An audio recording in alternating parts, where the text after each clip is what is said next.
welcome to this. And yes, it's been a few days. Basically, last week I was on vacation and I screwed my freaking sleep schedule all up. And for the last 2 days I've been trying to get it back on track. That's why I have not made a video for about 2 days. But it's almost 6 o'clock in the morning and I've been up for 2 hours, and I figured, well, I'd go ahead and make a video. Because I was going to make one yesterday, or I was going to make one earlier, and I fell asleep. So, here we go. Let's get started with the big news, and this is about. The big news being that TNA got their biggest rating ever. Yes, their biggest rating ever, a 1.3, and their biggest audience ever. So that is a pretty good thing for them, right? You would think. And of course, last week they got, at that point, one of their biggest ratings ever. Now, I haven't seen the quarter hours, and that's what I personally want to look at, because if you look at like last week's show and you were to ask yourself, what was the highest rated segment? And if I would tell you what the highest rated segment is, you'd probably look at yourself and go, huh? But the highest rated segment, by far, was the Knockouts Battle Royal. That was last week's. So that's why I would like to see this week's, to see just what did draw. While the Sting Angle thing did pick up a few viewers, as opposed to the what had happened before, it wasn't anything skyrocketing.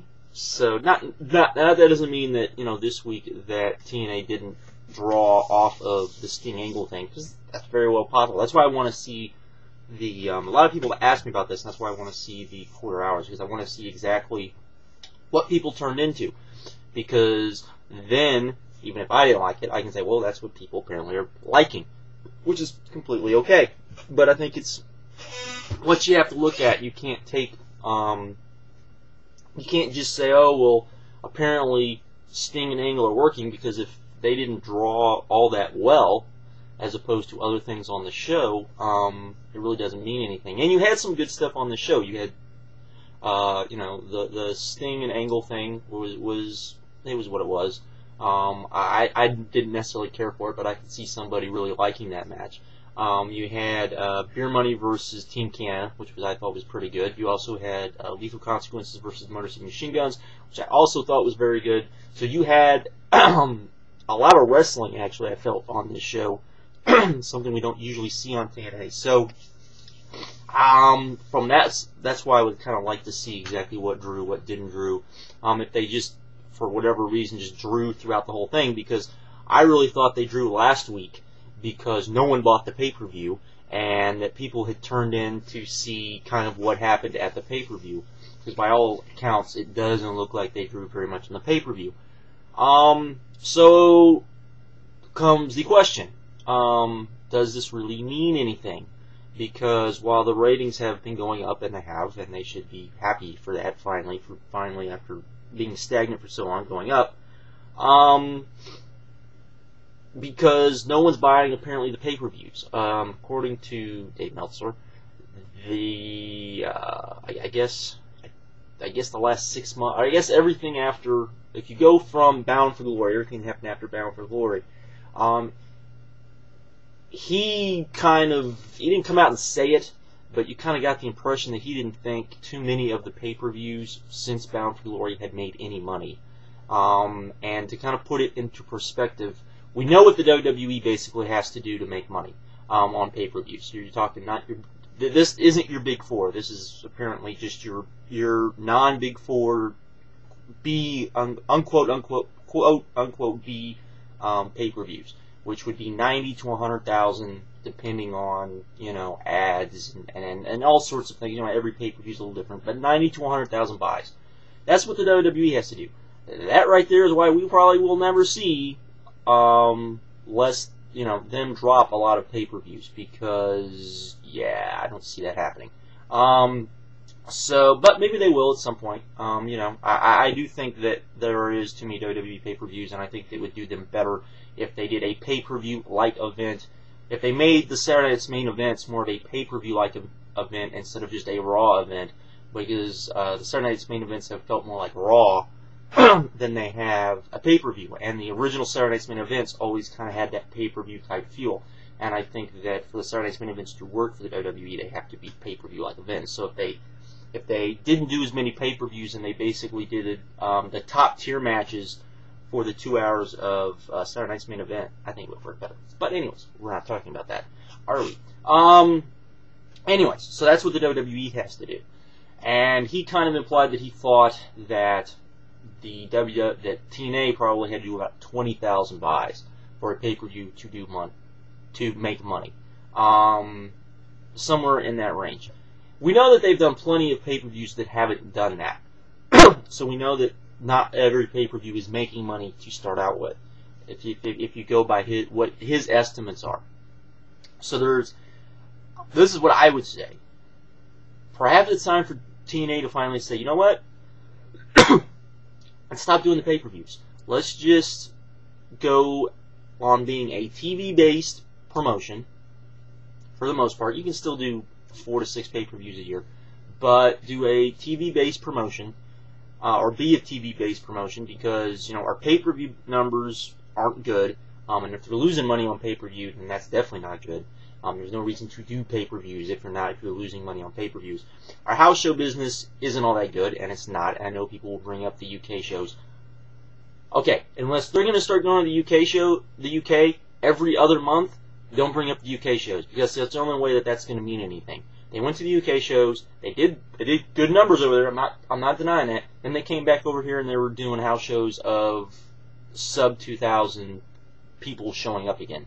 No, I'm sorry, not good. 2,500 and less showing up at their house shows, and I'm sorry, that's not good if you're on TV, because part of your TV program should be to sell the house shows, and you're not doing that, and apparently you're not selling the pay-per-views either, so they're not doing that either. So, but apparently you can get people to turn into your TV show.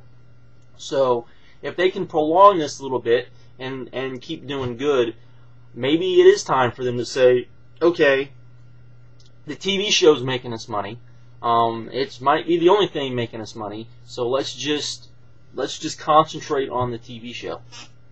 I don't think I would have a problem with that. I don't think anyone would have a problem with that. I think that makes a whole lot of sense to a whole lot of people. And it would probably, the company might be around a little longer for it. But to have this mentality that you have to put on 12 pay-per-views a year, or even 8 pay-per-views or whatever, I think most fans would be okay and actually like it if it was down to 6 or 4 pay-per-views a year by TNA. We often, look what I just did to my hair. Look what I did to my hair. Anyways, yeah. So there we go. There. You would think so. Congratulations to TNA, but not to be a damper, but just people need to keep that in mind. If you go back and you look at what they did last week, the Knockouts Battle Royal got the biggest rating by far. It actually was one of the biggest ratings ever for the show. That's what's even weirder about it. But I will say this about the Knockouts Battle Royal. I didn't agree with the people in it, but I did find it, that gauntlet match, I did find it somewhat exciting. So there is that to it. But speaking of the Knockouts, because if you have actually followed the plight of TNA, and you have followed what TNA has done over probably the last, as far as Impact, you know that the Knockouts have historically been, since the Knockouts were introduced, the biggest ratings draws for Impact. So there's a history of that. Particularly Gail Kim. Now, when Gail Kim was signed by the WWE, or signed away from the WWE, I would argue, and I know some people would disagree, but I would argue she was, TV-wise, well, I'll say this. I believe she should have been included in the, if you're going to talk about people that were main eventers, or top draws for TNA, I think she had to be included. Simply because of what she could draw on TV, not because of her pay-per-view draws. Angle and Joe have pretty much been TNA's pay-per-view draws. We know that. We've seen it. We understand that. But for TV, Gail was without a doubt, she drew on TV better than anybody. And of course the WWE signed her away, so they actually did sign away. So who would you think about that? That signing away Gail would be, as far as impacts on ratings would go, would probably be a bigger thing than signing away Christian. Weird, huh? But and of course, and as soon as that happened, people have started to notice that the knockouts are not as good as they once were. The ratings, while, you know, you look at the Divas, you look at the Knockout Battle Royal, that did very well, but over probably since Gail left, and particularly since Scott D'Amore left, and you've seen this change of the knockouts turning into more of a Divas-like division, the ratings, while still very good, and still one of the better, and still being draws, have not been the hands down best draw that TNA had when Gail and Scott D'Amore were there, and Scott D'Amore was booking it. So that has been a problem that a lot of people have noticed, and I have noticed as well, and I don't think they've handled it very well. But they did handle, and this is big on a couple of things. They finally signed Sarah Stock, who is better known as Dark Angel, for those of you that know who she is. For those of you who don't know who she is last year, there was talk of TNA signing a female wrestler who wrestled in CMLL. It was right around the time TNA was trying to get the deal signed with CMLL so they could bring their wrestlers over. So they signed her. And there is lots of, okay, what does this mean? Because did CMLL basically say, okay, we're going to let you use her? Or did she basically leave CMLL? Did TNA basically sign her away from CMLL? If they signed her away from CMLL, there's a good chance that the CMLL TNA deal is, which wouldn't be very good. Wouldn't be very good. I don't think that's the case. I would hope that wasn't the case, because by all accounts this has been a pretty good deal, particularly on CMLL's part. I don't know about TNA's part. I was at Victory Road, as most people know.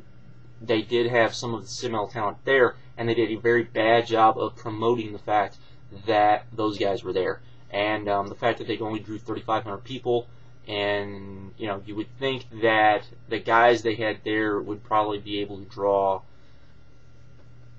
at least, because I mean they were pretty big names that they brought up. At least 1,500 people by themselves means there should have been more people there, and there probably should have been. Though, you know, I won't get into the big rant on TNA Pay after being on a TNA Pay Per View. What I think some of the problems they have with it is, but there is that you know, that they didn't. But here's the thing.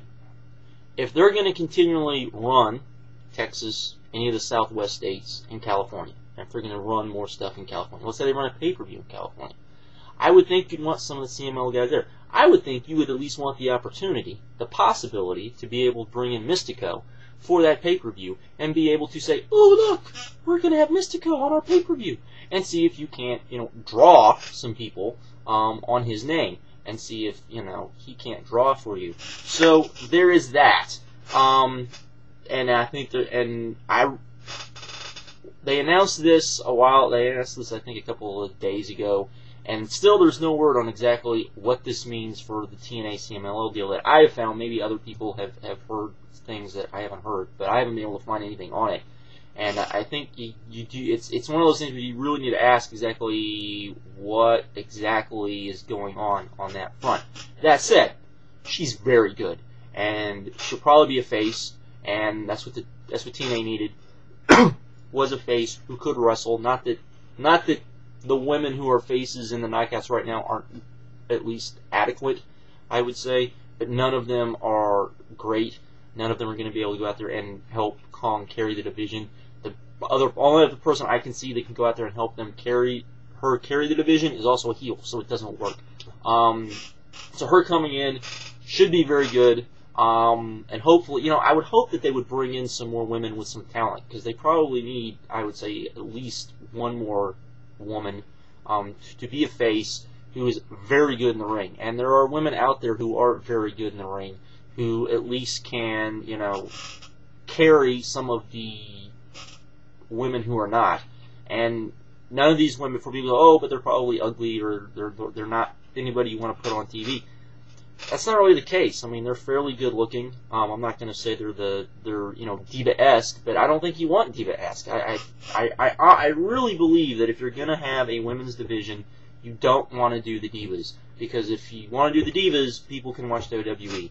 And I really think that when I look at the divas today, one of the things I noticed, and there's various reasons for this, and I'm going to be very, well, I'll just say how I feel about it. You had Trish, and Trish was very over. However, Lita was definitely, from my perspective and from what I saw, and maybe other people can talk about this too, I always felt was more over with women than Trish ever was. I kind of feel that same way about Chyna. I think Chyna was actually more over with women in a lot of ways than Trish ever was. I think Trish was just very over with the guys. But, you know, while guys make up the majority of pro wrestling fans, they're not all, you know, there's a big enough percentage of women that, you know, you do. If you don't think so, then why do all the guys look good? Why do all the guys have to, you know, have a look? Why does, you know, look at Randy Orton, you know, look at that sort of thing. You do need to have good-looking women who are appealing, and you do have to have good-looking men that are appealing. But I do think that one of the things I think the TNA has not done is I think they need to market the knockouts more towards women and bring in women who they can market towards women. I think that was one thing that Gail Kim was very good at, because I think that even though they didn't necessarily market her towards women, I think women did cheer for her, and I think that they liked her, and I think they were behind her. And I don't think there's really anybody now in TNA who is like that. And I think that in a lot of ways hurts the division. Unless you're going to start booking Awesome Kong in a way that, you know, she's going to be, which would be very hard, a way to book her towards women to try to get women behind her kind of as a face. And I don't think that's what you want to do. And that would be very hard to do anyways, in my opinion. But that's one thing I think TNA should do with the knockouts, is try to bring in some women who you're not gearing them towards the men, you're gearing them towards the women, and try to market that division towards women a little bit more than you are. You're still going to market it towards men, of course, and try to see if that works. Because like I said, you know, one of the things, I think Lita's a great example, is Lita got very, very over. And it had just as much to do, in some cases I would say early on, it had more to do with the fact that she was very over with women than just the men. So, just something to keep in mind. That is all for